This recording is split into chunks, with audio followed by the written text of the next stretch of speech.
بسم اللہ الرحمن الرحیم نحمدہ و نصلی علی رسولہ الکریم اما بعد۔ دوستو عزیزو، انسان کے لیے سب سے بڑی دولت جو ہے وہ ایمان کی دولت ہے۔ اس سے بڑھ کر کوئی چیز نہیں۔ سب کچھ مل جائے لیکن ایمان نہ ملے تو وہ سب سے بڑا محروم ہے، سب سے بڑا جو ہے بدبخت ہے، کیونکہ یہی ایک دولت ہے جو اللہ کے خاص بندوں کا عطا ہوتی ہے۔ اللہ نے اپنے مسلمان بندوں کو اس میں اسی لیے اٹھایا، جتنے انسان ہیں اس میں سے مسلمانوں کا مقام اسی لیے ہے کہ وہ بس ایمان کو الگ کر دیں تو پھر وہ ان میں اور دوسرے انسانوں میں کوئی فرق نہیں رہا۔ اور یہ دولت اسی دولت ہے، چونکہ یہاں انسان آیا ہے، ایسے رہے کیسے بھی رہے چلے جائے گا۔ کل اللہ کے دربار میں معلوم ہوگا کہ کیسا دنیا میں زندگی گزارا یا کیسا زندگی گزار کے گیا، یہ تو صاحب میں کل پتہ چل ہی جائے گا۔ مال و دولت کوئی قابل قدر چیز نہیں ہے۔ مال و دولت تو جو ہے بدبختوں کو بھی نصیب تھی۔ شداد، حمان اور فرعون کو بھی مال و دولت سے بہت سی اللہ نے نوازا تھا، لیکن جو چیز دولت نہیں تھی وہ تو ایمان کی دولت نہیں تھی۔ اور ایمان کی دولت یہ مل جائے بہت بڑی دولت ہے، اس کی قدر کرنی چاہیے۔ یا ایسی ہی نہیں کہ بھئی ناقدروں کو مل جائے، ایسا نہیں ہوتا۔ یہ اللہ تعالیٰ اپنے قدردانوں کو ہی دیتے ہیں، ناقدروں کے پاس سے پھر لے لیتے ہیں۔ ایمان ایک ایسی چیز ہے کہ یہ بڑھتا بھی رہتا ہے، گھٹتا بھی رہتا ہے۔ ایمان کا اونچا مقام ابو بکر صدیق رضی اللہ عنہ کو دیکھ لیں، اور ایمان جو گھٹے گا تو گھٹتا ہی چل جائے گا۔ انسان اگر قدر نہیں کرے گا تو پھر ایسے ہی نہیں رہ جائے گا کہ بھئی ناقدروں کے پاس ایمان پڑا رہا ہے اور نہ قدر ہی نہیں کرتا ہو۔ قدردان ہوتا ہے نا، تبھی تو اس کے پاس اللہ تعالیٰ اس ایمان کی دولت سے روز روز ایمان میں ترقی ہوتی ہے اور ایمان پختہ ہوتا ہے۔ ایمان میں ایسی قوت آ جاتی ہے کہ وہ کسی بھی چیز سے، باطل چیزوں سے گھبراتا نہیں۔ اور ایمان کی طاقت ہی تھی کہ جو ہے کسریٰ کے دربار میں جا کر کے نہتے جو ہے صحابہ للکار دیتے تھے تو سب کچھ جو ہے تھر تھرانے لگ جاتے تھے۔ کچھ نہیں تھا ان کے پاس، کچھ نہیں، حتیٰ کہ ایک تلوار بھی صحیح نہیں تھی، لیکن صرف وہ ایمان کی ایک ایسی طاقت تھی۔ اس طاقت کے سامنے ساری دنیا کی طاقتیں کچھ نہیں، حیثیت ہی نہیں رکھتی، چونکہ اللہ کی طاقت ہے۔ ایمان ایک ایسی قوت ہے، اللہ کی عطا ہے، یہ جس کو مل جائے بہت بڑی نعمت ہے۔ اور اس کی قدردانی جو نہیں کرتا وہ پھر اس کے پاس ٹھہرتا بھی نہیں، اس لیے کہ یہ قدردانی کی ضرورت ہے، کیونکہ یہ نعمت ہے، ایسی چیز نہیں ہے کہ وہ سب کو مل جائے۔ جس کو اللہ نے دے دیا ہے بہت بڑی نعمت دے دی، اور اس نعمت کی قدر کرے گا تو ترقی ہوگی، قدر نہیں کرے گا تو پھر اس میں تنزلی ہو جائے گی ایمان میں۔ اور پھر آہستہ آہستہ انسان جب دنیا سے جائے گا تو پھر ایمان سے جائے گا، یہ یقینی نہیں، جب تک کہ وہ اس نے ایمان کی حفاظت کی نہ کرے کو۔ دوستو عزیزو، اپنا جائزہ لیا جائے، اپنے آپ کا جائزہ لیا جائے کہ ہمارا حال کیا ہے، ایمان کا حال ہمارا کس سطح کا ہے۔ کیونکہ ایمان یہ دیکھنی ہے کہ وہ ایمان کیسا، وہ ایمان کی طاقت کیسی، جو آج وہ ہمارا ایمان ایسا کیسا ہے، اتنی کیسی طاقت کیسی ہے جو آج ہی رات میں جو ہے اللہ کے دربار میں کھڑا کرنا کو جو ہے اس کو ایمان کھڑا نہیں کر رہی ہے، تو یہ ایمان کیسا ایمان ہے، کل کے خبر میں کیا کام آئے گی۔ آج اللہ کے دربار میں صبح میں، آدھی رات میں، سویرے فجر میں یا تہجد میں کھڑا کرنے سے قاصر ہے یہ ایمان۔ تو یہ ایمان کیسا ایمان ہے جو پھر کل اللہ کے خبر کے اندر منو میں مٹی کے اندر کیا کام آ جائے گا ہمارا۔ اپنا جائزہ لینا چاہیے، یہ ایمان کیسا ایمان ہے، اور کیسا ایمان ہے ایمان کہ یہ ہمارا ایمان کیسا ہے جو حلال روزی کی فکر نہیں کراتا، حرام روزی بھی کھلا دیتا ہے، تو پھر کیا کام دے گا کل اللہ کے دربار میں جب حاضری ہوگی، تو پھر کیسے مدد کر پائے گا۔ یہ ایمان حرام سے نہیں روک سکتا ہے ہم کو، یہ ایمان ہم کو اللہ کے حضور کھڑا کرنے کی طاقت نہیں رکھتا ہے، تو پھر یہ منو من مٹی کے نیچے کیا کام آئے گا ہمارا ایمان۔ ہم اپنا جائزہ لینی چاہیے، اور ہمارے اپنا جائزہ ایک ہی نہیں، ہمارے ماتحت جتنے ہی ہم جس سے محبت کرتے ہیں، بیوی بچوں سے محبت ہے تو بیوی بچوں کا بھی جائزہ لینا چاہیے کہ ان کا ایمان کس سطح کا ہے، ان کا ایمان کس سطح کا ہے۔ آج ہمارا ایک قیمتی موبائل اگر ہمارا بیٹا گما دے، کتنی طبیعت پر مقدر ہو جائے گی، کتنا غصہ آ جائے گا، کتنا طبیعت بڑے بے چین ہو جائے گی کہ ہمارا ایک قیمتی موبائل اس نے گما دیا، اس نے فجر چھوڑ دی، ہم کو کوئی احساس ہی نہیں ہے، اس کو کوئی پرواہ بھی نہیں ہے۔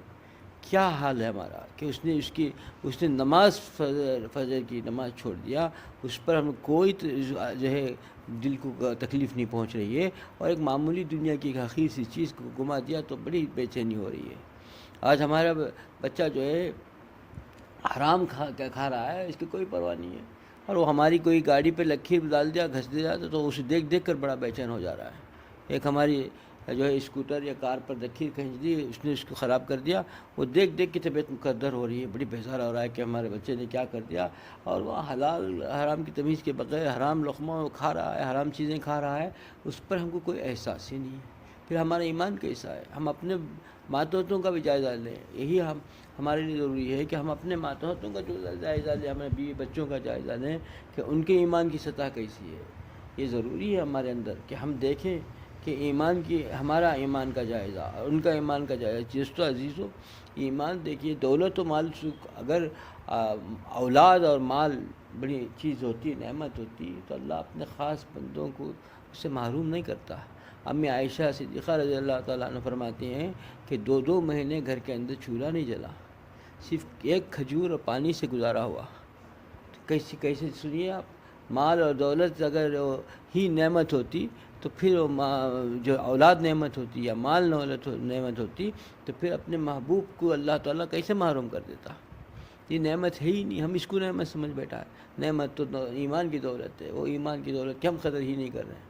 اصل چیز تو وہ ہے دوستو، اس کو سمجھیں کہ ایمان کی جس کو دولت ہے اس کی قدردانی کرنی چاہیے، اور قدردانی کی یہ چیز ہے کہ اللہ تعالیٰ نے جس طریقے سے اس کو رکھنے کے لیے کہا ہے اس پر رکھیں، اور ہمیشہ جائزہ لیتے رہیں، ایمان کا جائزہ، اور اس کی روح، اس کی ترقی کا طریقہ، اور اس کو جو ہے تر و تازگی کے لیے کیا ہے۔ کیونکہ ایمان دیکھیے ایک جیسے درخت ہے، آپ ایک درخت کو دیکھ کر کے پہچان لیں گے کہ یہ درخت کے جڑ جو ہے سوکھا ہے کہ گلا ہے، یعنی اس کے اندر جان ہے کہ نہیں ہے۔ اس درخت کے اندر، درخت کو دیکھتے معلوم ہو جاتا ہے کہ اس کی جڑوں میں جان ہے نہیں ہے۔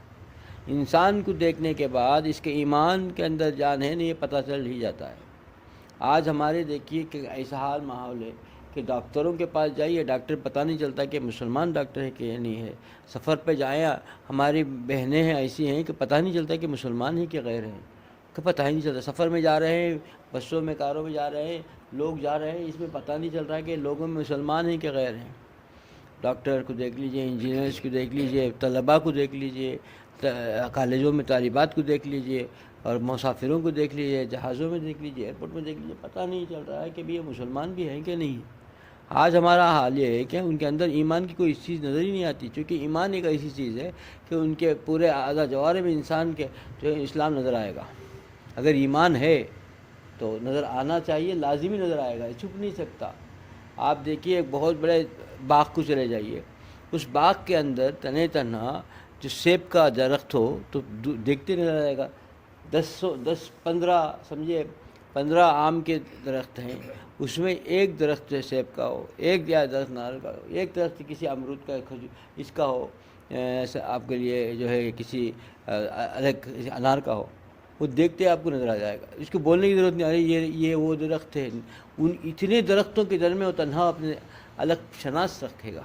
اسی طریقے سے سارے انسانوں کے اندر مسلمان کی شناخت الگ ہی نظر آ جائے گی، وہ ایمان کی دولت سے نظر آتی ہے۔ ایمان اس کے اندر جیسا ہوگا، اسلام اس کے اندر نظر ہلکے گا، اور اسلام نہیں نظر آ رہا ہے اس کے اعضاء جوارح میں، سارے میں سامنے نظر ہی نہیں آ رہا ہے، تو اندر ایمان بھی اسی قابل ہے ہی نہیں، ہوتا تو نظر آتا۔ وہی حال ہے نا آج جو میں بتا رہا تھا کہ آج دیکھیے سفر میں نکلیے باہر، یہاں سے جہاں تک بھی جاتے جائیں گے، اس میں بہت سے لوگ ملیں گے، ہزاروں کی تعداد میں ملیں گے، اس میں کئیوں مسلمان ہوں گے جن کو ہم پہچان ہی نہیں رہیں گے مسلمان سمجھ کے، پہچان ہی نہیں سکتے، تھوڑا بھی نظر نہیں آئے گا۔ وہ مسلمان ہیں، بالکل مسلمان ہیں، اپنے آب و اجداد سے مسلمان ہیں، ایسا نہیں کہ ابھی نیا مسلمان ہوا، نو مسلم نہیں ہے، ابھی وہ اپنے آب و اجداد سے مسلمان ہیں، خاندان سے مسلمان ہیں، 100 سال کے اوپر سے مسلمان ہیں، لیکن ان کے اندر اسلام کی کوئی چیز نظر نہیں آ رہی ہے۔ مسلمان ہم سمجھ ہی نہیں سکتے نہ، جب تک وہ بتائے گا نہیں، ہم کو معلوم بھی نہیں ہو رہا مسلمان۔ تو یہ کیا مطلب ہے کہ اس کے اندر کی ایمان کی کیفیت آتی ہے۔ ایمان جتنا کمزور ہوگا اتنا ہی نظر ہی نہیں آئے گا، رکھیے گا نہیں۔ تو اس کے لیے ایمان کی فکر کرنی چاہیے۔ ایمان ہی وہ نور ہے، ایمان کا نور ایسا نور ہے، اس نور کی جتنی قدر کرے گا انسان اتنا ہی فلاح پائے گا، اس نور کے اندر ترقی پائے گا، اور پھر وہ ایمان کے اندر ایسی ترقی پائے گا کہ یہ یہاں بھی مہکے گا اور وہاں تو پوچھنا ہی کیا ہے، خبر میں بھی اور حشر میں بھی اللہ کے اس ایمان کے نور سے چلے جائے گا۔ اللہ تعالیٰ سے ہمیشہ مانگنی چاہیے، یا اللہ ایسا ایمان نصیب فرما جس کی وجہ سے میں ہمیشہ تیرا مقرب بن کے رہوں، تیرے مقرب بن کے جیوں اور تیرا مقرب بن کر کے اس دنیا سے جاؤں۔ ایسے ایمان کو مانگنی چاہیے۔